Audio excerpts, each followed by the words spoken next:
Selamat pagi. Kepemimpinan Presiden Joko Widodo berusaha keras untuk menggeser kiblat pembangunan dari yang awalnya terkesan Jawa sentris menuju Indonesia sentris.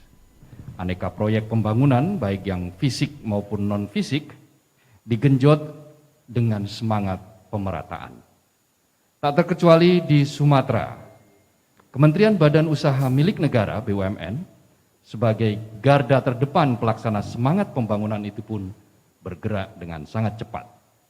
Dengan spirit kolaborasi, jalan tol Trans Sumatera menjadi penanda utama keseriusan pemerintah untuk membuka akses strategis dan seluas-luasnya bagi potensi ekonomi yang dimiliki masing-masing wilayah.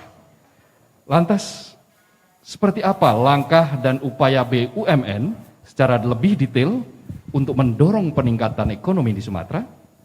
Lalu seperti apa pula ikhtiar dan harapan yang dimiliki oleh pemangku kepentingan lainnya? Selamat datang di Lampung Economic Summit 2021, persembahan Harian Umum Lampung Pos untuk Sumatera dan Indonesia. Nah, di sesi pertama ini kami mengetengahkan tema kolaborasi BUMN Pacu Ekonomi Sumatera. Bersama saya, Abdul Kohar. Acara ini berlangsung secara live di YouTube Metro TV Lampung. Dan kali ini telah hadir beserta kita 4 pembicara, 3 diantaranya sudah bergabung. Yang pertama adalah Bapak Direktur Utama PT Pusri Palembang, Pak Tri Wahyudi Saleh. Selamat pagi, Pak Tri. Lalu ada General Manager PT Bukit Asam Pelabuhan Tarahan, Bapak Dadar Wismoko. Selamat pagi, Pak. Dan secara virtual sudah bergabung juga bersama kita General Manager PT PLN UID Lampung, Bapak I Gede Agung Sindu Putra. Selamat pagi, Pak Gede. Ya, dan nanti pada segmen berikutnya akan bergabung Gubernur Lampung, Insinyur Haji Arinal Junaidi, atau yang dalam hal ini diwakili oleh Sekretaris Daerah Provinsi Lampung, Fahrizal Darminto, secara live virtual. Nah, kita mulai diskusi ini. Untuk pemanasan, kita akan minta tanggapan dari Pak Tri ini, dari Pusri ini. Nah, peran PT Pusri selama masa pandemi ini kan tidak perlu diragukan lagi, Pak. Kemarin puluhan ton oksigen disuplai, apalagi ketika situasi kita sangat-sangat darurat. Waktu itu ada varian Delta. Nah, PT Pusri membantu masyarakat, terutama di Lampung. Nah, bagaimana dengan upaya sekarang COVID sudah mulai terkendali? Kita sekarang sudah mulai bicara injak gas nih, Pak, pemulihan ekonomi. Apa peran Pusri ini, Pak? Terima kasih Pak Kohar. Assalamualaikum warahmatullahi wabarakatuh. Waalaikumsalam. Intinya kami selaku BUMN sesuai dengan tema kita hari ini, kolaborasi BUMN untuk memacu Sumatera, didasari pada core value akhlak ya. Jadi kami semua jajaran BUMN itu harus membawa core value, nilai-nilai budaya akhlak. Itu yang sudah dicanangkan oleh Pak Menteri BUMN Pak Erick Thohir. Atas dasar itu, ya, betul-betul tadi yang saya Pak Kohar, pada bulan Juli Agustus, di mana gelombang kedua sudah mulai tinggi sekali, alhamdulillah Allah SWT memberikan jalan keluar yang terbaik. Yang selama ini oksigen yang diproduksi oleh Pusri itu kan sebagai byproduct, produk samping sebenarnya. Sehingga pada saat kondisi seperti ini, kami dapat perintah untuk menyiapkan dan kami bisa mendistribusikan hampir 68 ton lebih oksigen cair via tabung maupun melalui kontainer. Jadi kan tambang ini menjadi salah satu sektor andalan lah ya bagi ekonomi pembangunan di Indonesia. Nah, saya tadi sempat pada waktu sebelum kita naik ke mimbar acara ini, saya sempat tanya nih, seberapa dalam ini Pak efeknya pandemi COVID ini terhadap sektor pertambangan di Bukit Asam? Memang sejak awal pandemi, awal tahun 2020 sampai dengan di triwulan pertama lah ya, triwulan pertama tahun 2021 ini yang pasti laba kita turun drastis lah ya, walaupun tidak merugi ya, kaitannya dengan turunnya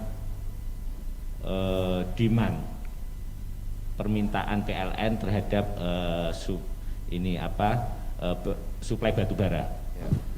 Nah, itu cukup memukul kita. Nah, ya tapi alhamdulillah lah kita bisa survive dan kondisi sekarang juga sudah mulai membaik ya Pak ya. Kondisi batu bara sekarang ini harga juga sudah mulai naik. Pada saat dulu pandemi seperti yang dari PT Pusri juga, kami alhamdulillah disatukan ya oleh Kementerian BUMN, ada Satgas Bencana BUMN Lampung ya, kebetulan Bukit Asam Pelabuhan Tarahan yang jadi koordinatornya sudah banyak membantulah kegiatan untuk mengatasi COVID ya, pandemi COVID ini. Ya kita berikan bantuan ventilator ya ke Dinas Kesehatan, terus APD, masker, glove ya untuk tim medis dan masyarakat. Baik, terima kasih Pak Dadar. Nah, kita beralih ke Pak Gede nih, Pak Gede Agung. Pak Gede, pertanyaan yang sama nih Pak. PLN sebagai garda terdepan juga lah dalam sektor energi listrik ini, apa ini peran yang sudah dimainkan dalam membantu spirit kolaborasi untuk menyehatkan masyarakat ini, dan lalu berikutnya apa yang sudah disiapkan pula untuk ketika kita menuju hendak terbang lagi menuju perbaikan ekonomi ini, Pak Gede? Baik, terima kasih waktunya Pak Abdul. Selamat pagi, Assalamualaikum warahmatullahi wabarakatuh. Waalaikumsalam.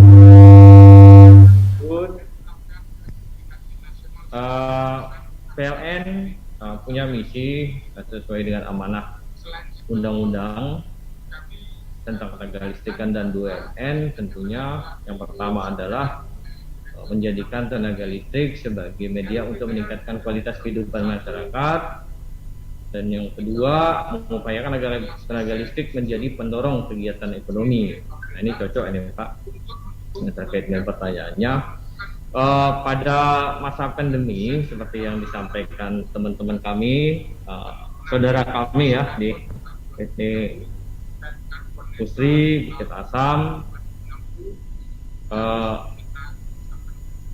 dalam pelaksanaan masalah COVID, kami dari perusahaan juga secara umum kita tahu semuanya terdampak, dan persiapan kami tentunya dari sisi pegawai ya dan tenaga ahli daya 100% ya, internal kami sudah mendapatkan vaksin, dan kemudian beberapa keluarga juga dari pegawai kami juga sudah mendapatkan vaksin. Dan tentunya yang tidak kalah penting adalah kami melakukan persiapan ya, menjaga pasokan khususnya untuk rumah sakit rujukan. Nah, termasuk di sini ada Samator ya yang menyiapkan pengisian oksigen selama tahun 2021.